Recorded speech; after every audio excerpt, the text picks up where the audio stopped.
let's get the obvious out of the way. Nagustuhan ko talaga tong It Chapter 2. I really enjoyed it. And to know why, I'll tell you in a sec. But having said that, It Chapter 2 is not the perfect movie that I wanted. It is so far from it actually. Ang dami niyang flaws. I'll also tell you why in a sec. Welcome back to my show na wala namang nanonood, JV Reviews.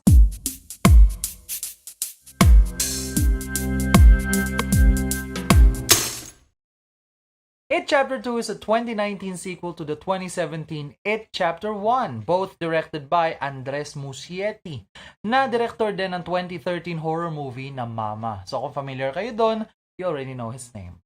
The story of this is about the same as the original 1990 miniseries that was an adaptation of the novel by Stephen King. 27 years ago, the Losers Club, led by 7 teens, all banded up to fight this evil clown called Pennywise. And it seems na nagtagumpay sila dati. But now, fast forward 27 years, they found, no, we didn't win. So, bumalik sila ngayon sa Derry, Maine, which is the name of their town. And, they got together and this is like their last chance to defeat Pennywise the Dancing Clown and absolutely have to do it correctly. Unless they want to die. Natin yung pinaka-obvious things that I really like about this movie, and it seems like everybody else like the casting. Sobrang perfect nung casting na to. It was initially like a dream casting by some fans lang. And luck has its way of doing the shit that it does, and we had them. And aside from that, ang dami rin nating bonus. In fact, the entire Losers Club is perfect in their own roles. The cast is very talented. What can I say? Sobrang talented nila. Like, every single one of them contributed to the actual story. But, of course, standout performances go to Bill Hader, and then James McAvoy and Jessica Chastain.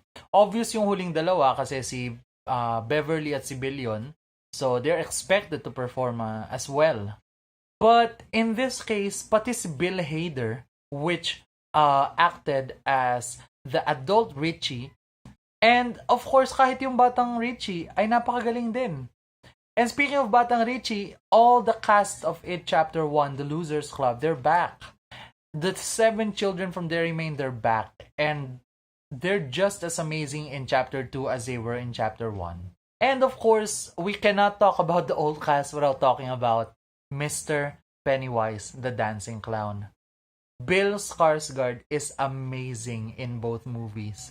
Ang daming nagkaroon ng apprehensions dati dahil baka raw hindi niya mahigitan yung dating It. Baka raw ang pangit nung gagawin niya as Pennywise. But wow, he is just phenomenal. And I can see why people are rallying for him to be the Joker. He is just amazing. Every scene nakasama siya. Every single moment nakasama siya on screen.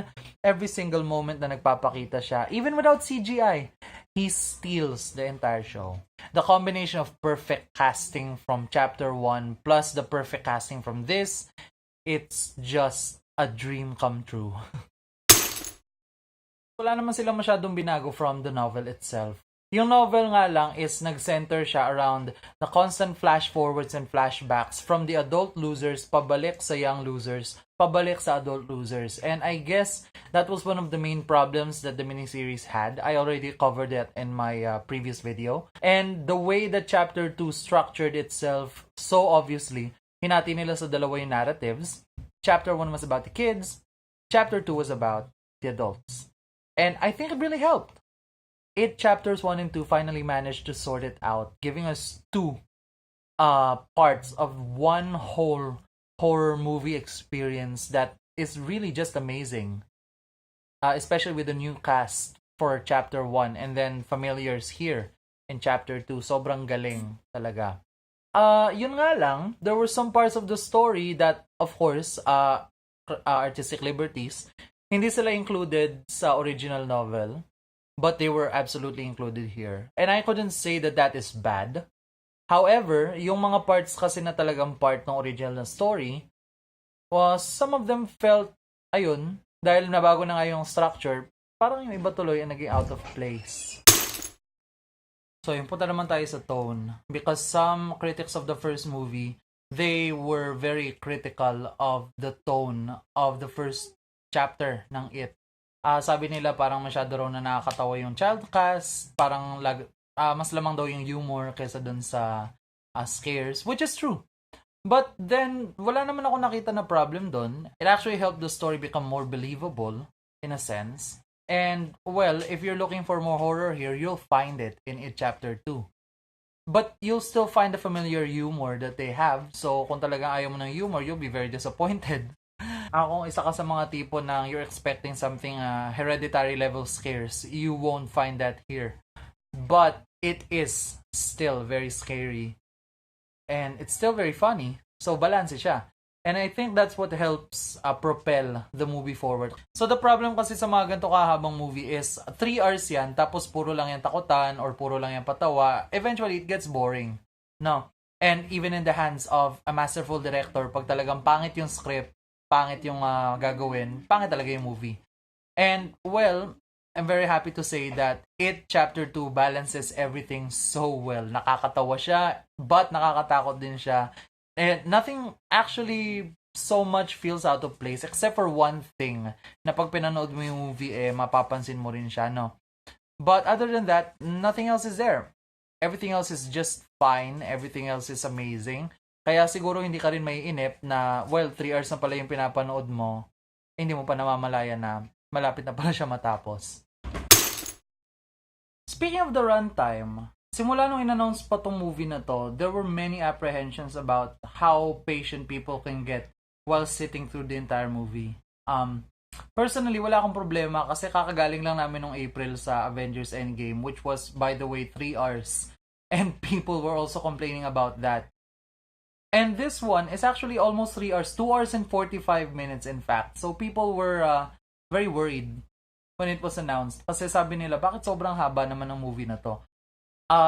It's uncommon for horror movies to be this long. But honestly, being from a novel that is more than 1,000 pages long, that had to be adapted to a miniseries first, para lang masolusyonan yung haba niya. And then now, na hinatin na sa 2 chapter, I really wouldn't say na it's long. Kahit okay lang siya sa akin, I do have to point one thing out. Na kaya nga nila hinati sa 2 is for it to become not this long. So, I guess it defeats the purpose na hinati mo pa yung movie mo sa 2 chapter. Kung mahaba rin naman, yung chapters. Like, the first movie was 2.5 hours, almost. And this one, 2 hours and 45 minutes. So, 3 hours, almost. I guess, dividing a movie is still a hard process. Dividing the story is harder. And I guess it's a nice compromise. But then again, if you're the type of person na hindi masyadong mahilig sa mahabang movies, then this might not be you. So, yeah, that's all I really have to say about It Chapter 2. I really liked it, if it's not obvious yet. And I will definitely be looking for it on digital media and on physical media when it comes out. Pero yun nga, yung mga binanggit ko na mga cons, meron pa rin the massive runtime. Kung di mo kaya yung masyadong mahabang runtime, maybe this is not the movie for you. And if, VFX is not your thing, kung mas gusto mo pa rin ng practical over digital, maybe you wouldn't like it as much as I did. But you will still like it. The cast is amazing. The chemistry is there. Bill is phenomenal. The clown is what you want to see naman in It Chapter 2. And it's amazing. I'm gonna have to give It Chapter 2 4 out of 5 stars. Guys, thank you so much for watching. And as always, like and subscribe down below. So yun lang. Be sure to watch out for my next video, which will be this weekend, where I compare It Chapter 2 to a strangely familiar movie that came out some time ago this year. Kung ano yung movie na yun at kung paano sila nagkaparehas in more ways than one, you'll have to watch out for that. And until then, stay cool. Cheers!